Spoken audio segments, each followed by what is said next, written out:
Konnichiwa, what's up, everybody? So, man, that is way too, way too energetic.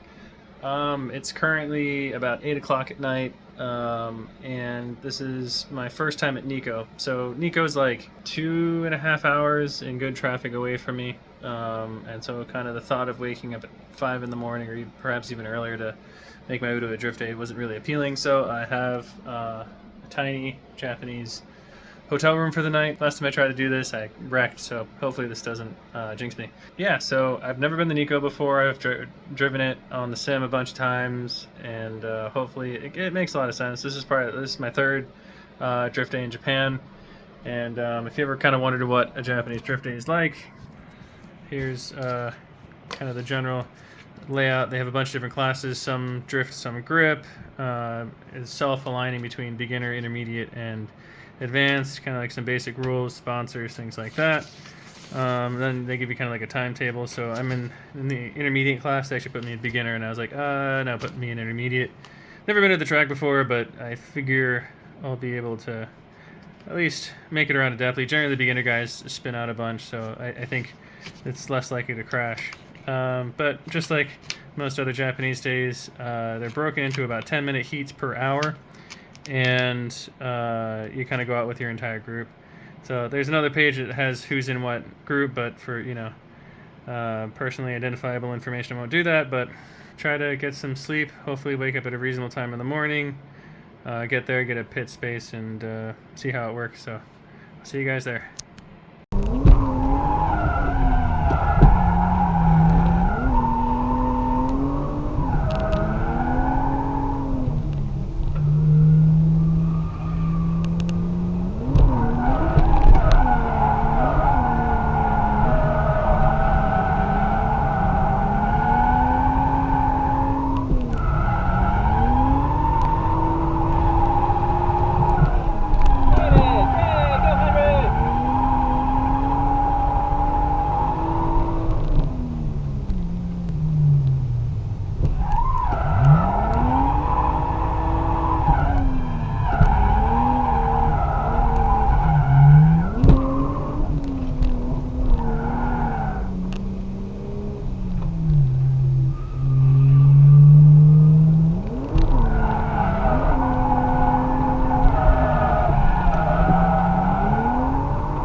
Okay, so I'm obviously back home, and a successful day. Only like minor issues with the car, like charge coupler blew off once, and my diff likes to leak fluid out of the breather up top. But I wanted to kind of explain some of the differences between U.S. and Japanese drifting. There's some things that are kind of similar. For instance, the classing.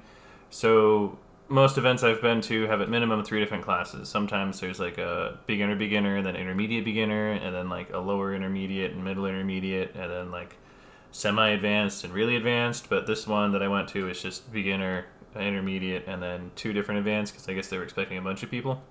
But that whole process is self-policing. I haven't seen anybody get kicked out of their class and like move to another one, for instance. Although sometimes they probably should have. The classing system is all kind of self-done and self-policing, self-regulating, stuff like that. So it's not really that big of a deal. Some courses like Fuji, the multi-skid pad, like if you're a super beginner, they put some cones in the middle and you do donuts and figure eights around that. And then like intermediate is you can't do like the straightaway to go like full send third gear. Like you have to do the chicanes and stuff like that. But for Nikko, it was kind of like the same for everybody, and you just kind of go. Stuff that I've noticed just kind of being at a couple events that not very many people have trailers. There actually are probably about, I'd say, half a dozen people who have trailers. But for the most part, like you drive your car there, you drive it back. I think that also changes some of the style of driving. Like I know I was not pushing it as much as I would if I knew I had a trailer to take the car home. You gotta drive 2 hours back. It's kind of a pain in the butt if you wreck. So definitely very, very rare to see someone with a trailer. Generally, if you do, you're trying to go pro like FDJ or D1 or something like that. Another thing is since everything is hot laps, there's no solo runs in Japan at all. So even the beginners are on course with other guys. And so what they say is if you're uncomfortable, someone's on your tail or something like that, you pull to whatever the inside line happens to be, or like slow down and put your hazard lights on. Some people do turn signals and whatnot, but the idea is to slow down and kind of get out of the way and let the person pass. At first, I was a little bit like, that doesn't make a lot of sense to me, but seeing it in practice, no, it works pretty good. Nikko specifically is, I guess, dependent upon who's running it that day, but we were told passing zones are on the main straightaway and the 2 back straightaways, and not Tamanji, the back straight. And they were noting that there were a lot of wrecks back there, so they were like pretty much telling you not to drift those back straights.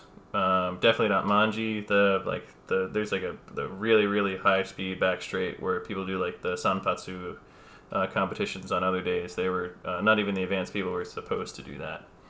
I'm pretty sure someone did. I didn't really see that. The other thing about Nikko is that it was really nice on tires. I brought a brand new set of KR20s, and I'm pretty sure they have at minimum 3/4 life left. Some of that's probably because some of that's probably because there's such a long cooldown. So you drift like a handful of corners, and then like I have overheating issues. So that whole straightaway I was going, a medium speed, and I'm pretty sure that just let the tires cool down. So Nikko like really, really good on tires. Let me get a sip of coffee here. I've noticed at most American venues, or at least the venues I've been to in the States, there's usually one sanctioning body that runs events at a particular location. In Japan, it seems to be kind of the opposite, where generally like a race shop or something like that will do like a handful of 3 or 4 days a year, and so it's like drift day at Nikko by, like this one was Survive, like an oil company, and then I think I'll have to look it up or I'll put it on the screen or something. The name of it's like a Miata only shop. And so like they were saying that there's this event, and then I think there's one more in October they're doing for the year. So it really does seem like the tracks don't put on the events. Local shops rent out the track and put on a drift day. Tech inspection. So that was probably the biggest like culture shock as far as drifting in Japan versus the US. Like tech inspection is like, it's not a thing. At Nikko, someone came around and kind of like put eyes on every single car. Like he didn't look underneath it. He just walked by. Like he's like, "Hey, your hood's up on a little bit one side." I was like, "Yeah, no, I wrecked there a while ago. The hood doesn't sit right, but believe me, it's latch down. He's like, all right, cool, I remember that. But like that was literally like there's no tech inspection, there's no tech sheet, like there's no literature about like what your car can and cannot have. It's like unless they have a reason to yell at you for something, in which case usually you're out there doing a couple laps first before they flag you in and go, hey, your bumper's falling off or something. One of the other events I went to, like I asked the shop owner, like, what's your tech inspection? Like, what do you look for? What do you make sure? And he just looked at me and goes, just don't bring crap. So, okay. I thought he was just talking about the American guys because he didn't want to deal with us. But no, he legitimately was like, no, just don't bring crap. In the tech inspection form, they say, bring a helmet and gloves. And they check for that. Like, they'll black flag you if you're not wearing gloves. I kind of like it raw, but I'm getting used to wearing gloves, so whatever.